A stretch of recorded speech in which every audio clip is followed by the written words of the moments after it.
And welcome once again to our weekly educational rounds here at Sinclair, where every week we attempt to bring forth a subject from our world into yours, which may have some practical meaning in your life.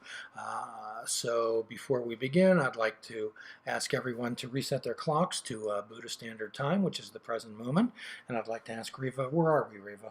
Right here. And what time is it? Right now. It's right now, and it's time for the educational rounds, and I'm so happy that everyone joined us today.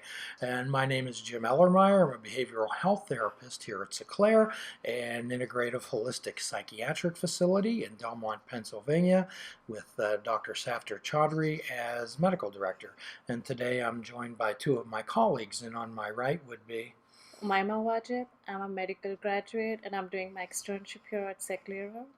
And on my left would be I'm Riva and I'm a medical graduate and I'm shadowing Dr. Chaudhry. Shadowing Dr. Chaudhry. Dr. Chaudhry casts a big shadow, Riva.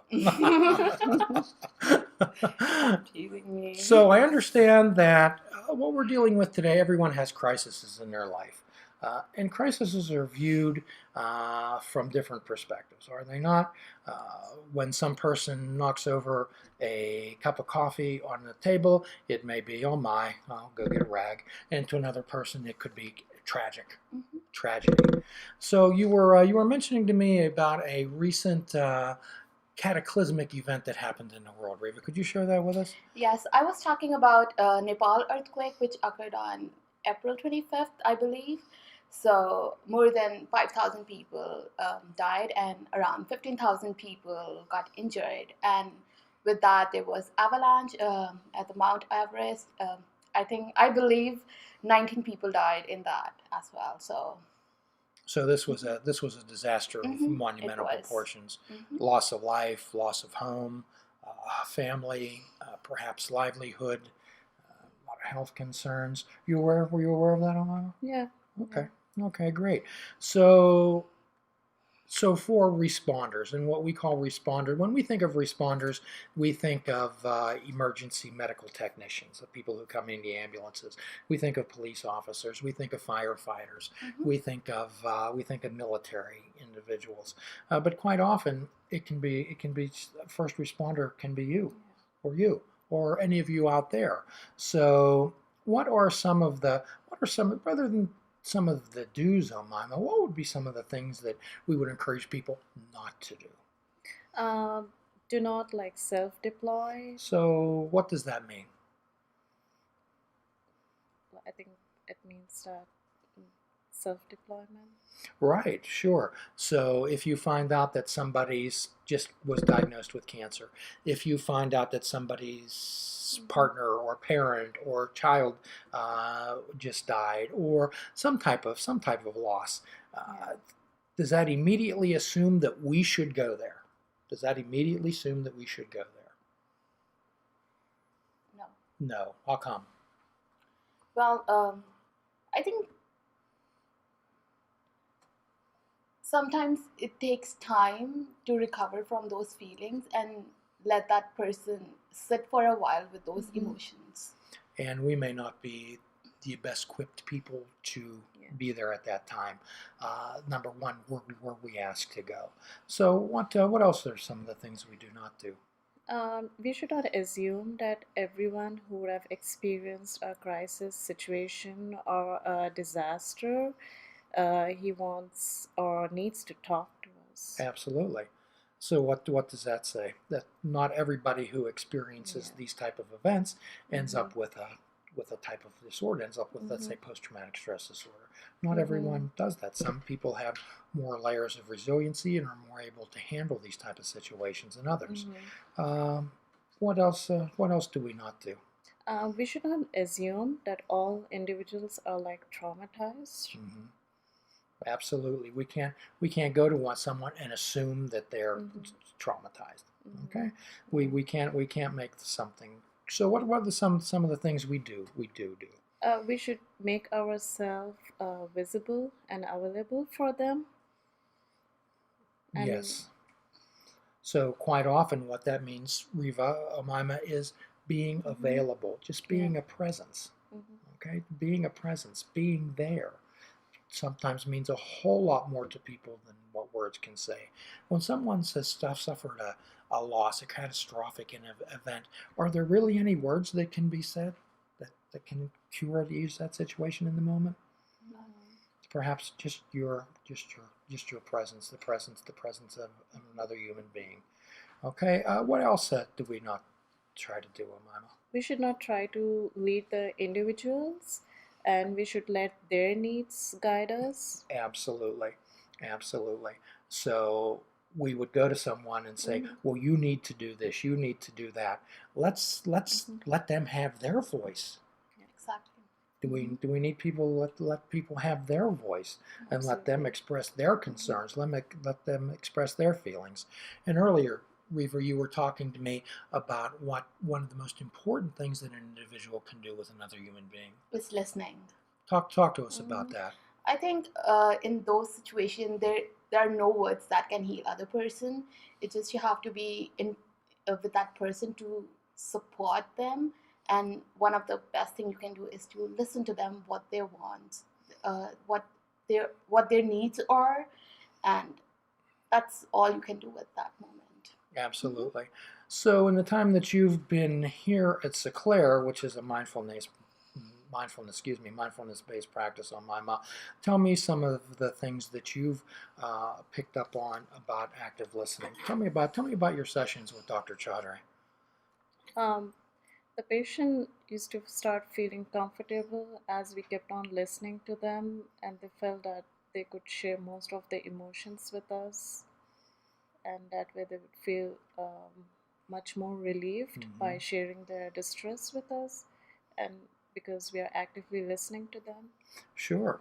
Every person has a story, and Mhm. sometimes we assume that we know that story Yeah, better than they do. absolutely. And often that involves a lot of ego, does it not? And I want to add one point. Please. I think most of the time we are afraid of showing our vulnerabilities, Yeah. and just because we don't want that other judge us or show or they assume us as a weak person. So and we don't ask for help. So listening can be listening can be one of those medium actually to let that person to come out of their zone and let them be how they are. So when a person has experienced some type of a loss, when they're feeling some grief, what are some of our natural inclinations? What are some of our first efforts to do? We want to comfort them, do we not? Yeah. Exactly. We want to make them stop crying, don't we? We Yeah. want to cheer them up a little bit. We want to make Yeah. them happy. However, there's some different thoughts that we certainly have on that. So would you share a little bit of our mindful thoughts of grief? Um, Basically, tears are the heart attempts at healing, Yes. and they water the dry and arid places of our souls. Yes. Then they bring us back to life and feeling, and our feelings are trying to expose our pain, and we should not do them the injustice of denial. Absolutely. When a person's grieving, they should grieve. When a person has tears, we have to ask them, what do those tears Yeah. say? Those tears say something. So what we ask people is to give a voice to those tears, Riva. Mhm. Mhm. We ask people to give a voice to those tears. When you sit with a friend sometime and they're weeping or they're crying, ask them. Don't Yeah. ask them what's sad. Ask them what is that? What are those tears saying? Give a voice to those tears. Mhm. Tell me what those tears are saying.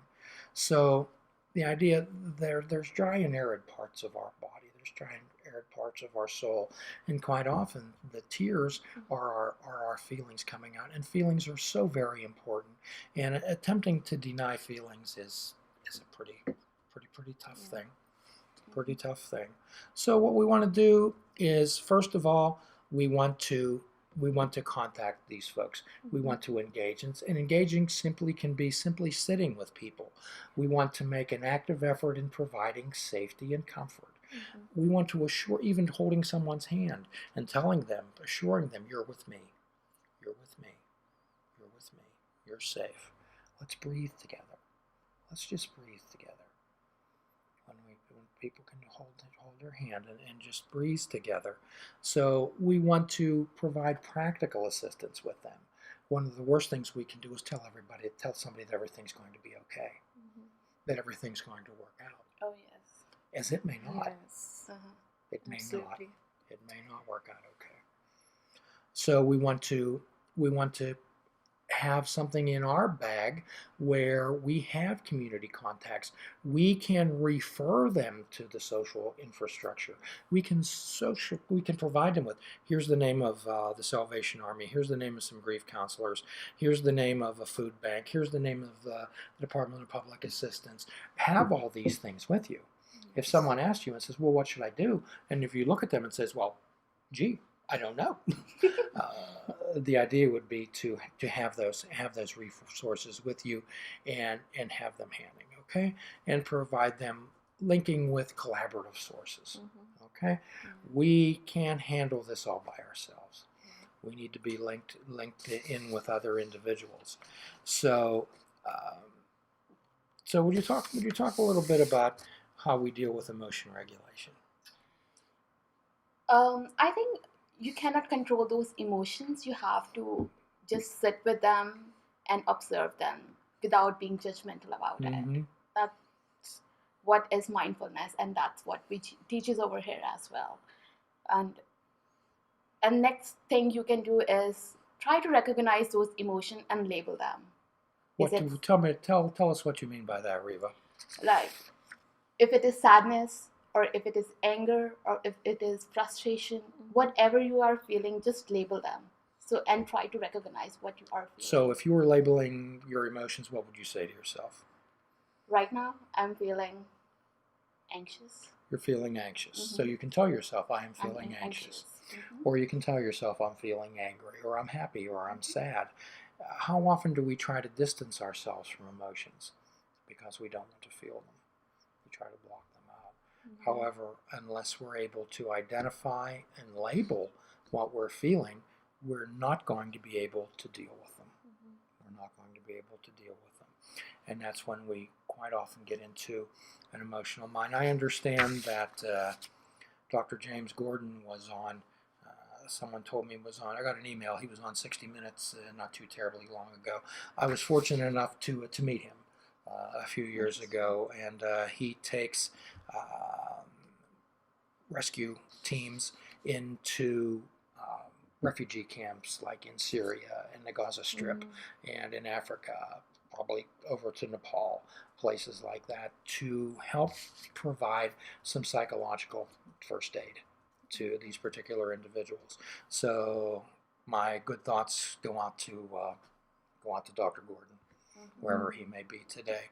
And should you have any questions or comments about what we've discussed today, perhaps Omaima could share with everyone out there how they could direct their concerns, comments, questions. So if you want to continue with the conversation, you can like us on Facebook, plus on the Google Plus, or follow us on Twitter under Seclera Life. You can also find this and other grand rounds on youtube.com/Seclera Video, and find audio versions on iTunes, Stitcher, Spreaker, and iHeart Radio. And please visit www.seclera.com for more about us and other articles on our great blog. Absolutely. Any closing thoughts, Riva? Well, deep breathing, I guess. Okay. Closing thoughts from you, Omaima? You can speak out your grief to people, and the best part would be doing mindfulness and meditation, and with the nature, I would say in particular, and try and appreciate the nature. Absolutely. So when someone's speaking their grief, what's the best thing you or I could do when someone's speaking the grief? What's the best thing you and I could do? First is listening. Absolutely. Absolutely. Provide them a place of sense and comfort. And my hope is that everyone out there has a place of sense and comfort, and you can create that place your own self simply by being still. Simply by being still and listening to things in silence perhaps you've never heard. So that's the Absolutely. idea. And as always, we're going to provide a free prescription for today: fruits, nuts, and vegetables. Unplug your television, Mhm. and perhaps take up fishing. And for a truly mindful experience, Fish without we bait. fish without bait, and there will be no expectations when we fish without bait. And as always, your assignment for today is to do something kind for yourself, something kind for yourself. Until the next time, and we certainly appreciate thoughts, questions, and comments, I'm Jim Ellermeyer. We'll be with you next week.